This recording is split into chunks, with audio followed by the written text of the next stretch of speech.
এই জালিয়াতির কারণে আসে না? হ্যাঁ, এই আপনাদের মতো মানুষদের জন্য পুরো দেশের মানুষ এরকম ভুক্তভোগী।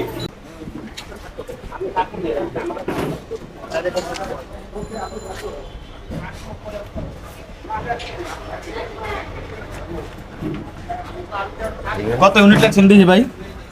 আরে ভাই যা আছে তার দেখছি। আমি দেখি না কত ইউনিট আর লাগছে। যারা যখন বিল আইব তখন দেখেন। আরে ভাই আপনার কইতেছি না দেখতে, আমি তো দেখে রাখছি কত ইউনিট না আছে। আপনি এগুলো বুঝবেন? আপনি আমি বুঝবো না? আপনি আমি কেমনে বুঝছি। আপনি দেখান কত ইউনিট লাগছেন দেখি, খাতা দেখি। এনে 320 ইউনিট আইছে। ইউনিট আইছে 150 ইউনিট। আপনি 320 ইউনিট কেন লিখলেন? কেন লিখলেন? এ ভাই এই জালিয়াতি কেন করেন আপনারা?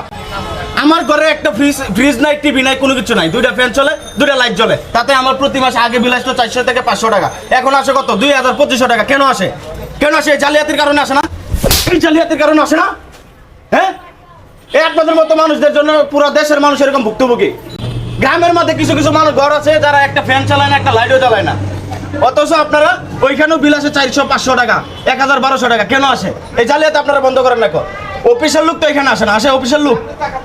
আপনারা যত কাজ সাথে সবকিছু আপনাদের হাতে, আপনারা এগুলো করেন। কেন করেন? আজকে তোর অফিসের লোকটা ফোন দিবি, এনতে তোর ছুড়ে লই দেবো, তোর বাইন ধরা কমাবে না। জালিয়াতি করো, তোমার বেতন দেয় না? হ্যাঁ, টাকা পয়সা তুমি যে বেতন ওটা হালালো পাবে হয়। হ্যাঁ, এটা আবার কই ভুল হয়ে গেছে। ইউনিট কাটটা ভালো করে ইউনিট লেখ। 150 ইউনিট আইছে, যাড়াইছে ওটা লেখ। লেখ কইতেছি